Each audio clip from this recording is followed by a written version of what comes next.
Stepping out of scrubs and stepping into politics in Newfoundland and Labrador, you quickly learn that you're not alone. Apart from ministers, deputy ministers, frontline workers and all, it turns out that everyone, every single person throughout this province is actually in politics. And I mean that as a good thing.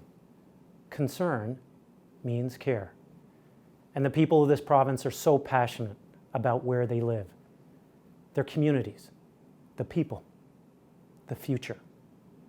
But no matter where I traveled in the province, one pervasive concern came up again and again. From pensioners to new moms. I could see it in every face, and even more, I could feel the want, the need for answers. Will power rates double? More than resolution, people just wanted to know that things were going to be okay. That the overwhelming debt and responsibility of Muskrat Falls was not going to fall on their shoulders. Many wondered how much more we could bear in a province that has carried too much for too long. Well, today, I want to speak directly to you, the people of the province. Newfoundlanders and Labradorians who in town halls, in your homes, have asked me again and again, what are we going to do about Muskrat Falls? To you, I'm so proud to say that today, Wednesday, July 28th, I have good news, the best news. Today, the weight begins to lift and we can all breathe a measured sigh of relief. With the support of our Prime Minister and Minister O'Regan, a deal has been reached that answers rate mitigation for Muskrat Falls. This was the top priority for me when I took office just under a year ago, and something my team has been meeting on, pushing forward, and working towards since day one. When Muskrat Falls was sanctioned, the rate proposed was over 15 cents per kilowatt hour. The budget was set at $6.2 billion in a 5-year timeline. But as we know, the project spiraled. The budget doubled, as did the timeline. A crippling doubling rate hike was dreaded more than anything else in this province. But today, and thanks to our negotiations with our federal partners, the outlook is better and brighter. Our power rates will not double. They will actually be less than the original proposed per kilowatt hour rate at sanction. My friends, exhale.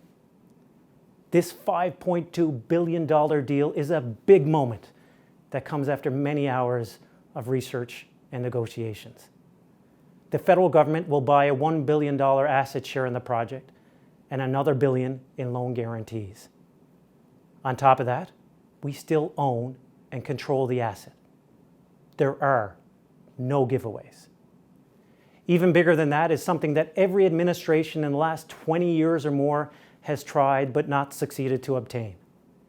And that's to bring the profits from Hibernia home. This means $3.2 billion in revenues will now belong solely to the people of Newfoundland and Labrador, to each and every one of you. We all know how significant that is and exactly what that revenue will mean for the province. The entire team involved is to be commended for helping achieve this monumental success.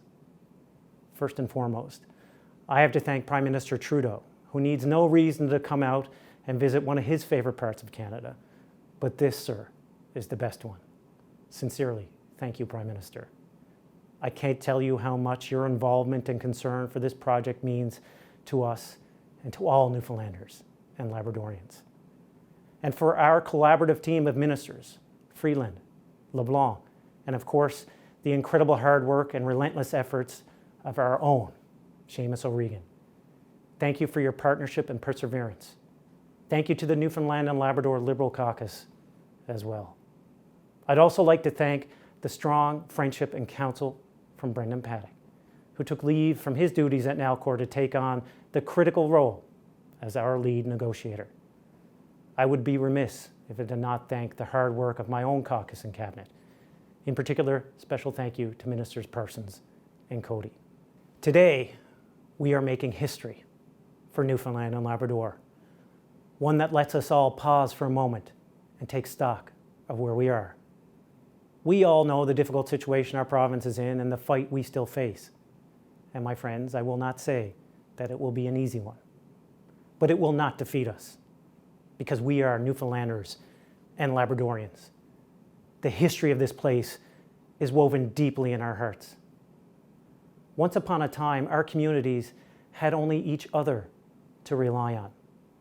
Then, through Confederation, Canada extended a hand, one that we chose to join a family, chose to want better and to find a path to reach it, chose to marry our immense resources with opportunity, chose to embrace a dream.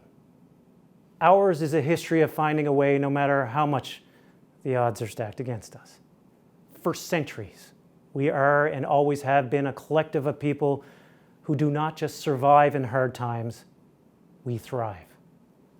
This announcement today will allow us to see beyond the heavy economic weight we are under. Let's enjoy this moment in the sun and prepare for the next steps we must take. Because today, we know we are not alone in our endeavor.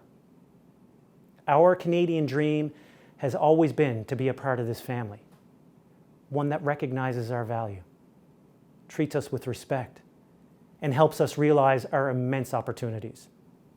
This Prime Minister and this Liberal government do exactly that.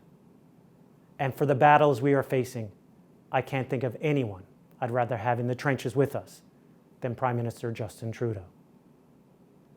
Newfoundland and Labrador still has tough waters to navigate, but our direction is true. Our spirit is strong, and we will continue, always, forward.